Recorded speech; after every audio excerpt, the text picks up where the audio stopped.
What's going on, folks? Welcome to Kids Today with Dr. Kamal Jones. I am Dr. Kamal Jones. On today's episode, we're talking about a win for increased protection of children in this content creation and influencer age that we are living in. But before we get going, I want to ask a question. Do you think parents should be able to create and profit from online content where their children are the primary focus? Think about this as we go and let me know your answer in the comments.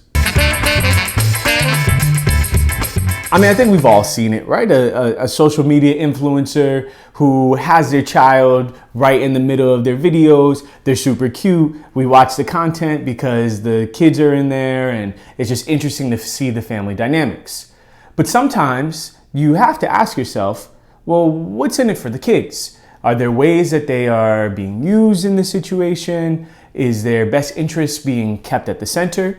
So a new law has passed in the state of Utah, which mandates that creators who make content featuring kids and make more than $150K annually will need to set aside a minimum of 15% of their earnings in a trust fund for the children. And once these kids become adults, they will also have the choice to delete any content that has their image in it.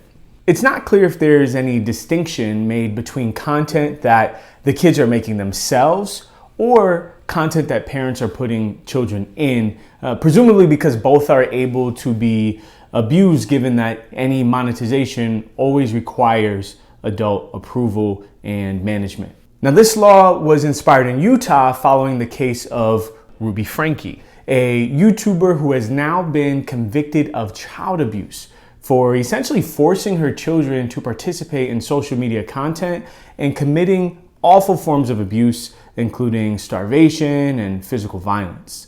Now, thankfully, her children are now physically doing okay, but this case inspired the state to shift some of the power dynamic towards the young people who are heavily featured in monetized online content. Now, this law is a big deal because it adds to the growing momentum we have seen across various states looking to protect children from some of the harms of social media and content creation. In states like Illinois or California, laws have already rolled out to give kids access to some of the financial benefits of being featured in online content. In Minnesota, they've actually taken things even further, banning kids less than 14 years old from even, quote, engaging in the work of content creation, if that content meets certain monetizing thresholds. Several more states are putting together their own various versions of these type of financial and material protections for kids on the internet. Overall, this new law out of Utah adds another push to this growing transfer of power and increased protection for kids in this age of online media.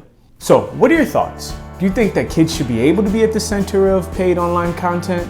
And if so, how do we best protect them? Let me know your answers in the comments. And of course, please make sure to like the video and subscribe to the channel as well. And until next time, this is Kids Today.